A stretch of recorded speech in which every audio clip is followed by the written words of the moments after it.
Hey, what's going on, everybody? It's your boy Skip, aka Skipntosh, here with my man Wes. Say what's up to the people, Elf West. Well, how's everybody doing? Merry Christmas. Welcome to this holiday edition of Outside the Bleed. We're a little bit late. We were supposed to record on Thursday, but Skip wasn't feeling well. I didn't have internet on Friday. So here we are on a beautiful Sunday right before Christmas. Yeah, Santa West, instead of bringing us a lump of coal, brought us the joys of sickness and no internet for a little while. But we are back. We are back. And this time we're discussing X Force number 4, which I saw a lot of people talking about on Twitter. Which anytime someone's talking about a comic book on Twitter and they're talking about it in a positive light, I always look at that as a win, because looking at comic book Twitter, if it's not the unfortunate drama, usually it's us talking about very different comics, which is cool because I like to see us share comics. But when we're all talking about one specific one and how good it is, I always feel like that's a big win, because chances are that comic's probably selling well, or at least word of mouth is traveling about it, and we need more good books to be selling. So, of course, Benjamin Percy and Joshua Cassara and Dean White did the colors on this one, which I think Dean White had been the colorist on the rest of them. Is that correct, Wes? Yeah, absolutely. Okay, it makes sense. The art seemed consistent. But instead of us going A to B, we wanted to talk about our favorite things. I'm gonna pull a little bit of like a Christopher Nolan. I'm immediately gonna talk about the end. Like pretty unexpected, and usually I can see things going. I almost feel like I'm a little numb to like twists and turns sometimes these days, especially in this Star Wars season that we're in, and we won't be talking about any Star Wars spoilers or anything. But they go through the portal, and then all of them try to go through the portal once they're all finally assembled and have like an official first mission, so to speak. And boom, they're dead. Yes. I loved it because, this is their first mission. They just put them all together, and you find out immediately Xeno, the force that they're fighting, they're miles ahead of them as far as planning and preparation. They knew they were coming through the portal. As soon as they saw someone's head come through, they blew it. They cut Wolverine in half. They cut off Kid Omega's head and left Domino's like looking at the body. He's like, "What?" I was right there with it. I was like, "What?" I was not expecting that. I thought they would probably win. No, not at all. Yeah, exactly, and that's what I thought too, especially after it was really cool. I'm not going to give this part up because I know that it's one of your favorite parts, but I'll mask it and I'll say the way that they gathered their intel on what had happened with another, would seem to be like a failed Xeno. Well, was it a failed Xeno mission? It was a semi-successful Xeno mission. I would call it a success. Okay, Wes would call it success. I'm going with Wes with his career history. I'm going to call it success too. I'm not going to question that. But the way that they gathered the intel was one of the coolest parts about the books, and I felt like they were pretty prepared going forward. So I think maybe that might be probably, in my opinion, not only one of the coolest moments of the books that I'll let Wes talk more about, but also a really good setup for the way that Ben set it up. They seemed like they were so well prepared for what they were going to jump into next, and then us all also finally seeing them, gathered and all together, and it's like, okay, cool, like they've been formed, they got their first mission. And now it did seem like their first mission was a little more reactionary than some QRF. Yeah, exactly. So that like, even that's good writing. Like, that's enough to be like, okay, I get why it turned out the way it did, because the other guys were one step ahead. But I was like, oh, they're pretty well prepared, and they got some really good intel. Whoa, what? I wanted to ask you a question though, Wes. One thing that I didn't understand, and I think this might be one of the critiques of the book for me, or I'm critiquing my own understanding of it. Did Domino, like, did the gate get cut off before Domino went through? Is that yeah. If you look at the scene, you can see almost all of Kid Omega's going through and half of Wolverine's through. And then the next panel, it's an explosion because they hit it right then. So she hadn't started jumping through yet. So she goes to jump through the portal, but she like jumps through air because the portal it's not there anymore. Okay. That's what that's I was like, I'm pretty sure she didn't get through, but the fact that she saw it, I was like, oh, okay, or at least that she will make, or at least that she saw that, okay, wait, hold on, what? I didn't get through. What's going on? Oh, Yes, but yeah, she anyway, saw the so other halves of the bodies. nah, that makes sense. Yeah, so that was my favorite part to start off. Wes, what was one of your favorite parts of the book? So I thought the opening page was phenomenal. You see it all of a sudden, these guys are rising up out of the water next to this Professor X like pharmaceutical kind of thing. You're like, okay, they're doing like a little mission. They just go in there, they're wearing everybody out, they're killing some Madrox dupes and everything. You're like, oh, this is really cool. And I thought it was a great way to start out. You know, it's gets the the adrenaline pumping. You're like, oh, this is great. And then, like you said, when Jean Grey projects what she has, what she was able to extract from the memory of Madrox on what happened, and projects like this 3D thing where they can see what was happening. Best visual of Dawn of X so far. This is my favorite Dawn of X comic. I think most people get that part right already, but I thought it was outstanding. I hope they do more of that in the future because it was beautiful. I thought Joshua, Sarah, and Dean White were on top of their game. This is the best illustrated comic they've done so far, and I thought they've been great. Absolutely, makes sense. And it's funny, I'm thinking more and more now because I did really like how the book started. It did very much feel like was like an A espionage Tom Clancy novel, baby. Tom Clancy novel. CIA. Perfect way to describe it. And you see the terrorist event that gets the wheels in motion. You got to start putting the team together to go and get them. Except that the good guys didn't do so well this week. That's true. I'm thinking about it more and more, and it almost felt like Zero Dark 30 to me. Like the way that it started off, and then the person got, if Jessica Chastain's character is Jean Grey. Oddly enough, they both have red hair, and Jessica Chastain is from Sacramento, by the way. Just wanted to point that out. But wow, like she's the red hair and everything. She's gathering the intel. Although obviously that was a movie and fictional about actual events. Like still like that, like. I'm starting to see it more and more. And like I said, outside of my enjoyment and appreciating it more, I'm thinking about your background, and I'm like, I'm seeing even more while Wes really, really, really, really like this. When I opened the first page, because I get all my books a week late, so I have to read them all digitally if I want to review them. When I opened the first page, the first thing I did was I screenshot it, posted it to Twitter. I was like, this is how you open a comic book. This is great. Absolutely.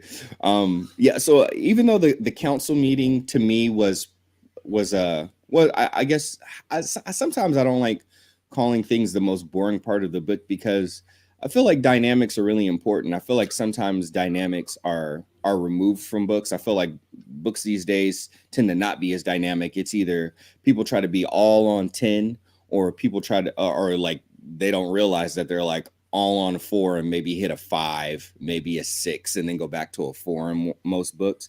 So the council meeting, it's definitely act 2. It comes down a bit. It's proper dynamics. I'm trying not to call it. The mystique part is the best part when she's kind of like a dissenting voice, but she's all for it. So you're like, oh yeah, they're doing the wrong thing. There's something messed up here. She's talking about, we're if we're the CIA, except there's no moral compass except nationalism. I was like, it's a pretty good line. that was a good line. Man, that was a really good line. Yeah, that was some of the best character moment, or one of the best character moments I felt like in the book. Ben Percy, he continues to really, really nail. I almost felt like this comic was like made for him, because I've read some of his other stuff. I was reading some of his like Green Arrow and stuff like that, and I'll be honest with you, I was like, man, I like the quality of writing, the overall story and everything was there, but I wasn't feeling the character moments nearly as much. I felt like the dialogue was kind of clunky. I was like, eh. But the overall story was good. But this one, like, he's not just nailing overall story, he's nailing like character moments too. This is like Ben Percy's book. Wolverine, I feel like there's no way that he can miss on that book. But a part of the book that I felt like was really interesting and kind of some foreshadowing during the council meeting when they were talking about Hercules. And or hold on, was it Hercules that they were talking about? I want to say it was Yeah, it's Hercules and Athena. Athena. Yeah, there you go. Yeah. Yeah. So Athena, I had never really known much about. I'd heard her name a lot, obviously, in Greek mythology and whatnot, but I never really studied a lot of Athena. And I really thought that was interesting how, it's some good foreshadowing because he's talking about how Intel and Hercules is operations working together, synergizing. Absolutely. the That's how it brain works, and the people. brawn. As somebody Yeah, that was an Intel guy for about 18 years and actually was watching operations real time, there you have to be in perfect harmony or it does not work. right. Bad things happen if you're not working together correctly. And it makes perfect sense to think you can just, the mutants have so much might, you know what I mean? So to think that you can just go in with this big old hammer and just hammer the problem down and hammer your way in, and like, especially in this day and age, that's just not how things work before. And even it shows, even in that, that Greek mythology story. And even if you look back on history, like some, Trojan horse and all that stuff, like modern warfare stories, you see that sometimes the mightier force wasn't the one that won because the smaller force had better intel, better intelligence, and went about it in a more tactful way. So I thought that was brilliant. And again, foreshadowing to show like, oh, okay, yeah, we're mightier. We got a little bit of intel. We're gonna go in there. We're gonna nail these dudes. No way, homeboy. Like they had a little bit more, and that's crazy too, Wes. Like with your background, just how like a little bit more intel, just a little bit more, can really be the deciding factor, even if you have a much mightier force. So I thought that was really good foreshadowing too. What was, did you take anything from that, or was that setting off red flags for you when you read that part too? No, it was good. He's explaining it in a way that people can understand it. As someone is I kind of did that for a long time. Yes, that's correct. We always talk about synergy. You want the hands working together, because with both your arms you can lift more weight than you could, lift equally. You know what I mean? You want everything working in unison. It's 100% correct. Spot on. Makes sense. That makes absolute sense. What was another one of your favorite character moments from the book? Without a doubt, Forge, Wolverine. That was awesome.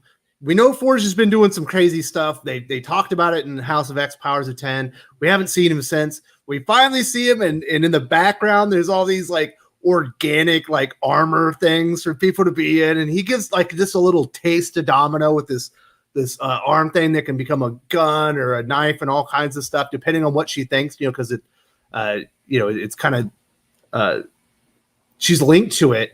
And, and then there's this notebook where he's talking about all the stuff he's working on, and he's making organic missiles for Depecta Island and all this other kind of stuff. I was like, this is awesome.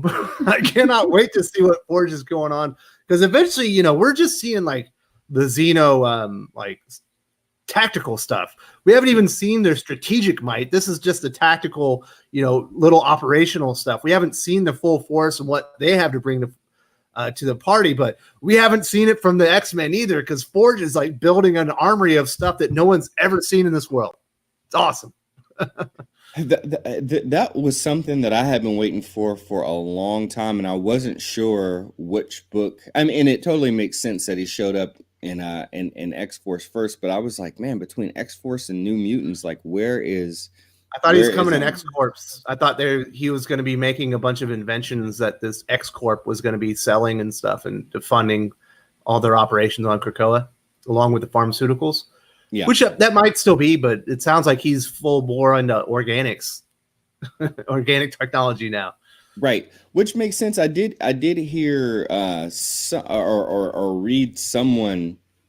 It was almost like a complaint that they had. It was I think it was something to the effect of these organics and this type of material that Forge is working with isn't quite to the level of technology that he would usually be working with. Their complaint was that he would normally be working on something that's like far more technologically advanced than this. But I started to think about it. He's a scientist. This is new territory. You kidding me? I think he would drop everything to work with this because it's never been done before. I've worked with scientists. They're like that.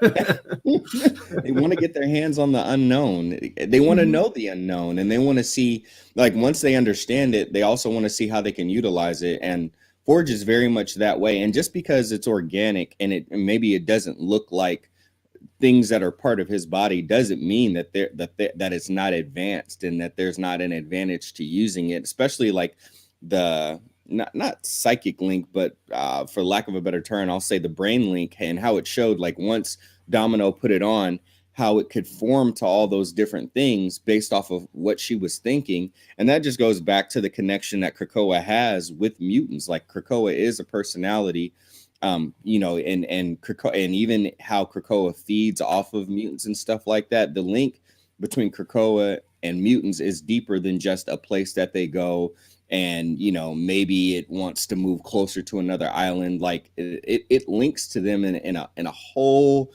different level. So the fact that Forge, and I think he was the perfect person for it. If Cypher is the one that can interface with Krakoa in order to, like, really like to communicate with it, then Forge, his techno, and they even use them as examples in the I can't remember if it was House of Extra Powers. I believe it was the house book. I was like, oh, Omega level mutants, even though Forge, his technopathy can technically be surpassed by, you know, human science or whatever, the Cypher and how he can interface with technology, that's Omega level, you know, for this reason, because it goes beyond, you know, with the measures of even understanding and everything. And I was like, yeah, so that goes to show, like, still Forge is at that level where, okay, hey, this is how this thing works, and then I'm also a mutant with it. Maybe I can't interface with it the way that Cypher does, but I can understand it enough to start manipulating it. And in a way, I would feel like, you know, understanding the mission, and Krakoa is aware of what's going on itself. I feel like Forge, it would almost lend itself to Forge a little bit more, like, hey, you are going to protect me, and you're going to protect what's on here, whatever weaponry and whatnot that I could offer. If I can basically, you know, be more helpful to you, you know, with the things that are on me, I feel like it would do that. But there was another question that I have for you, Wes. Outside of the implication, or, you know, we know what happens at the end of the book. Where do you predict that this is gonna go, as far as one, the mutants that did die, and then I have one more Forge question for you, actually, after you answer that. Well, thank you for bringing that up. That's the last thing I want to talk about, was the great revelation of how Wolverine got his animanium back. Forge has a ready brewed adamantium skeleton waiting to put inside of him. It is one of the great parts of the entire book, is Wolverine standing over it, and he's like, I got an idea for this. Can you make? And then it doesn't tell you. And then in the notes, he's like, Wolverine asked for this. Of course I'm going to do it, but it hasn't blacked out what he asked for. I was like, I got to know. But I think this is going to be leading up to, like, a huge event. I don't think we're going to see this stuff for a while. I think there's going to be a big event, a huge war, and they're going to break it all out. It's going to be amazing. But I do believe Kid Omega and Wolverine will be fast-tracked in their reincarnation. Okay, so you answered the question that I was going to ask you after you answered the first one. So I got to ask you, what do you think it is, though? What do you think Wolverine asked for? I have no idea.